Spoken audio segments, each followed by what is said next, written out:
Hi guys, what's up? I'm Pastor David. I have a message of God for you. Eu sou o Pastor David e tenho uma mensagem de Deus para você. No vídeo anterior, nós fizemos um estudo básico introdutório do livro do Apocalipse.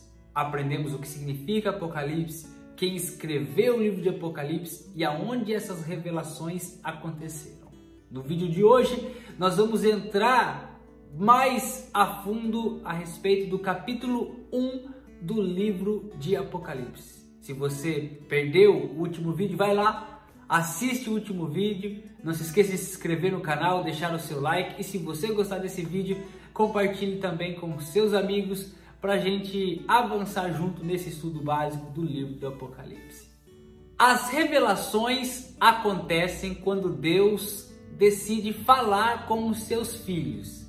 E essas orientações podem vir de diversas formas, de acordo à necessidade e à situação de cada pessoa, da família e da igreja. Quando Deus fala com a sua igreja, quando Deus revela a sua vontade para a igreja, Deus utiliza os seus servos conhecidos como profetas. Deus usa os profetas para revelar a sua vontade para a igreja. No entanto, não são apenas os profetas que podem receber essas orientações. Você, conforme a sua fidelidade, também pode receber essas revelações de acordo com as suas necessidades, conforme as suas responsabilidades e até mesmo para algum tipo de esclarecimento de alguma dúvida específica. Na Bíblia, nós vemos a manifestação dessas revelações através de algumas formas, através dos profetas, através de sonhos e visões, através de anjos. O livro do Apocalipse descreve acontecimentos futuros e alguns olham esses acontecimentos como algo sombrio ou pessimista. No entanto, a gente observa este drama no seu desenrolar, que não há o que temer para aqueles que estão do lado vitorioso. É verdade que devemos estar preparados, porque nós não sabemos quando eles acontecerão. É bem verdade que quando eles começarem, não nos será dado outra oportunidade para mudarmos de lado. E a primeira recomendação do capítulo 1 de Apocalipse ao apóstolo João é que todas essas revelações ele redigisse e enviasse cartas às 7 igrejas que estão na Ásia. São elas: Éfeso, Esmirna, Pérgamo, Tiatira, Sardes, Filadélfia e Laodiceia. Olha, existiam outras igrejas naquele período. No entanto, estas igrejas, as 7, que receberam primeiramente as cartas do apóstolo, as leram e as confiaram, aceitaram, acreditaram no apóstolo. Então elas também receberiam as cartas do Apocalipse e de uma forma sistemática a distribuiriam pela principal via romana. Se você pegar o mapa dessas igrejas, você vai perceber que elas formam a principal via romana. Devido a uma grande perseguição que havia iniciado durante o governo de Nero, se estendeu ao general Tito, também ao Vespasiano e por fim ao Domiciano, que este imperador foi o primeiro a tomar para si o título de ser Deus. Ele se achava um Deus, chamado aí pelos historiadores como um segundo Nero. Tamanho eram as suas maldades, ele começou a querer ser cultuado. Este exilou a João na ilha de Patmos, o qual perseguia a igreja de uma forma potencializada.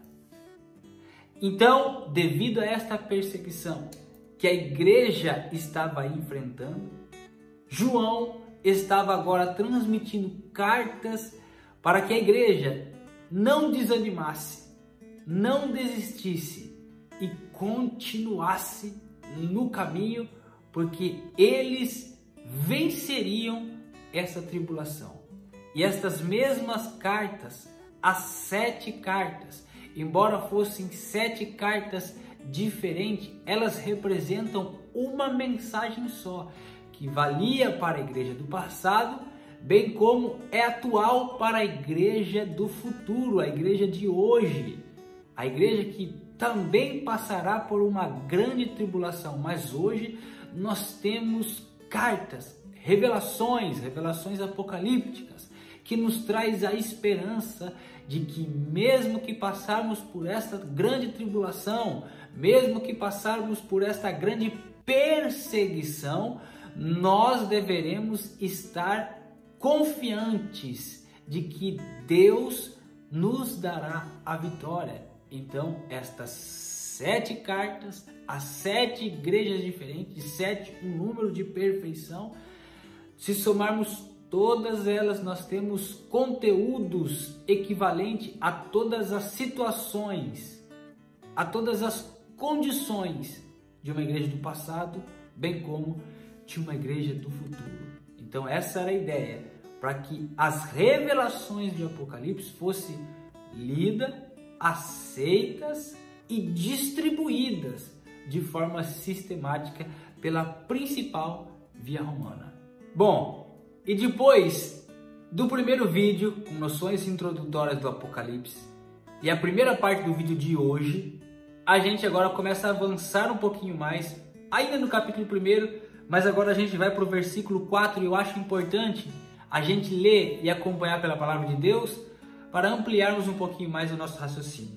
O versículo 4 diz assim: João, as 7 igrejas que estão na Ásia, graça e paz seja convosco da parte daquele que é, que era e o que há de vir. Ele está falando aqui do Pai, Deus Pai. Ele também está dizendo, e dos 7 espíritos que estão diante do seu trono. Estes 7 espíritos está falando de uma perfeição. Lembra? O número 7 representa a perfeição. E quando ele fala dos 7 espíritos que estão diante do trono, ele está falando do Espírito Santo. Então temos a figura do Pai, a figura do Espírito Santo e, versículo 5, da parte de Jesus Cristo, que é a fiel testemunha. Jesus Cristo, o Filho. Então nós temos aqui, entre o versículo 4 e o versículo 5, a presença da Trindade, que é a fonte de toda a verdade. Então as cartas do Apocalipse, direcionadas às 7 igrejas, são confiáveis e é para nós verdadeiramente a palavra de Deus. Olha só, ele é o primogênito dos mortos, os príncipes dos reis da terra, aquele que nos ama e o seu sangue nos lavou do nosso pecado e nos fez reis e sacerdote para Deus, seu Pai.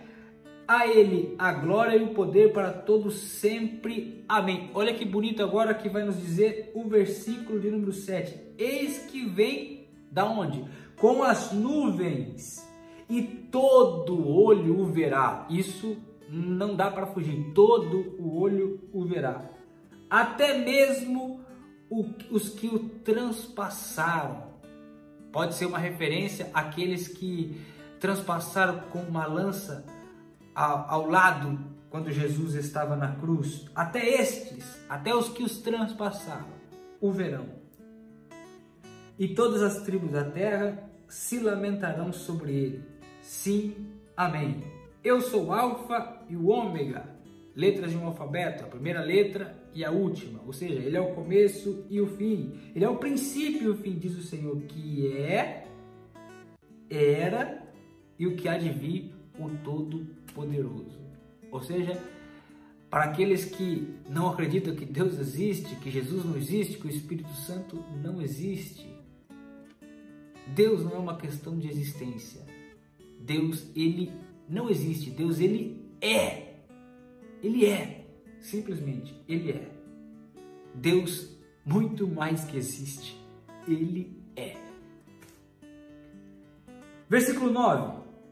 Eu, João, que também sou o vosso irmão e companheiro na aflição. Olha a humildade do apóstolo João. E aqui eu fico maravilhado.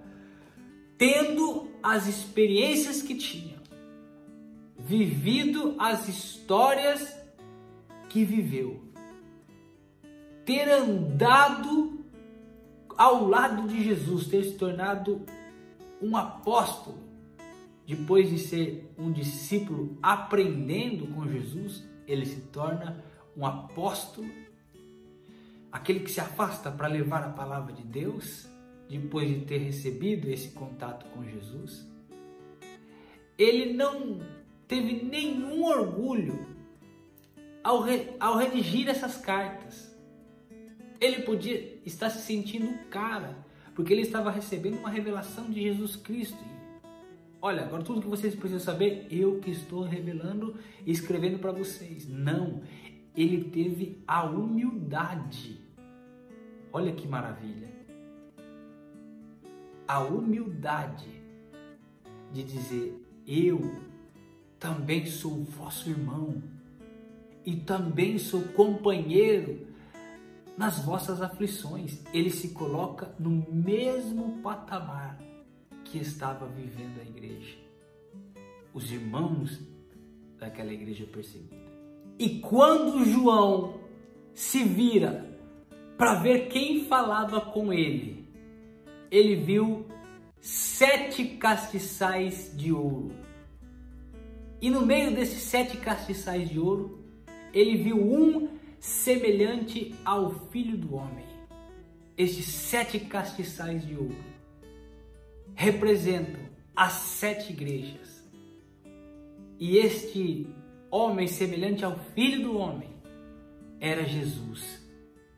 Fazendo aqui uma aplicação pessoal, isso nos significa que não importa em que período, em que fase, em que circunstância a igreja está vivendo, Jesus sempre estará no meio dela.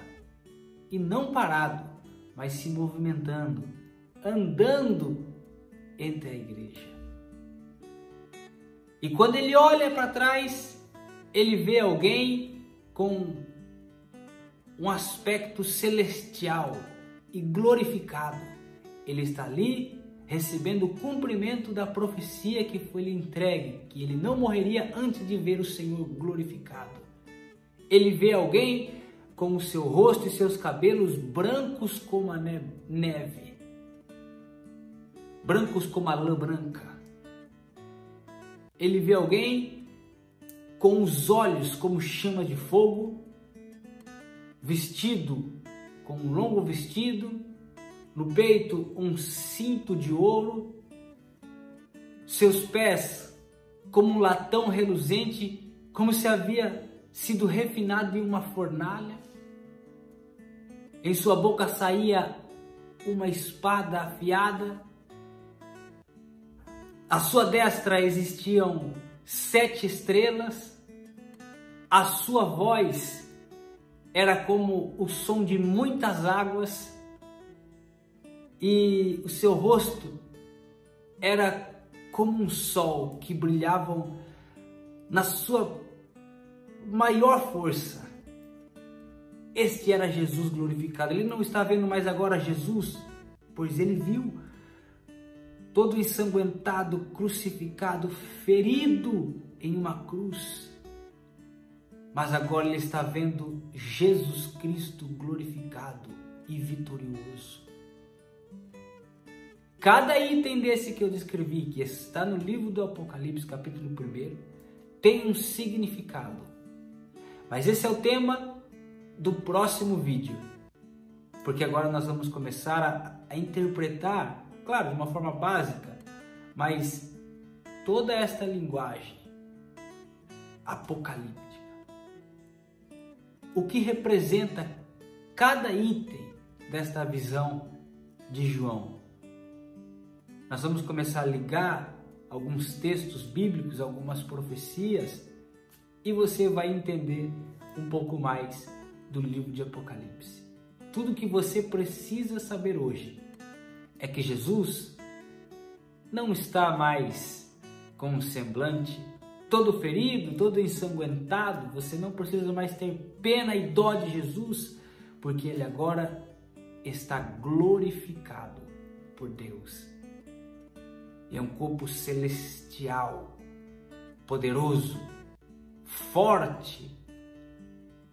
E foi essa visão que João teve. No próximo vídeo, se inscreva no canal, deixa aí seu like, compartilhe com seus amigos. Nós vamos falar item a item. O que representa o cabelo branco, o que representa os olhos como chama de fogo, o que representa aquela veste comprida com um cinto de ouro, o que representa aquele pé como de um latão reluzente, o que representa a espada que sai de sua boca. Tudo isso nós vamos falar no próximo vídeo. Já vamos entrar em um assunto um pouquinho mais delicado, um pouquinho mais técnico, mas eu tenho certeza que você não vai perder e você já deve estar se envolvendo aí com esses estudos básicos do livro do Apocalipse. Deus te abençoe, até o próximo vídeo. Vou deixar aí um bônus para você, uma visita que eu fiz lá na casa de Billy Graham. Hoje eu estou aqui na Carolina do Norte, na cidade de Charlotte, onde tem a Billy Graham Library, a biblioteca de Billy Graham.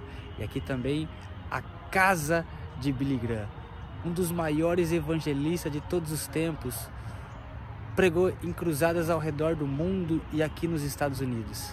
Em sua morte, foi homenageado com grandes honrarias, inclusive pelo presidente Donald Trump, que esteve presente no seu funeral.